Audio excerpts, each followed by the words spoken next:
Computer science videos here today to show you guys in tutorial 24 how to save royalty sound effects from YouTube Studio on a computer. Without further ado, let us start the video. So in this tutorial, you need to have access to a Mac computer, a YouTube account. So we can now go all the way down to the dock, go to the web browser, which is Safari in this case, go to YouTube Studio, make sure you're signed into the account, and then go to the left hand side navigation bar where we see audio library. Click on this and then it redirects you to the old YouTube classic layout.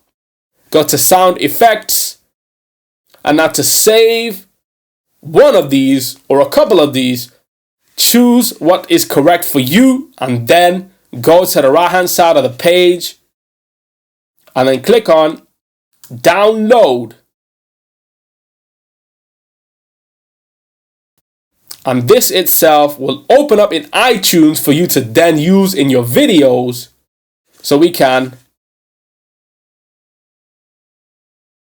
take the sound effect itself, drag and drop this to the desktop. So then when it comes to recording a video, we record the video, use the sound effects, export, upload, and then that's it with this video. I'll see you guys in my next tutorial. Thanks for now.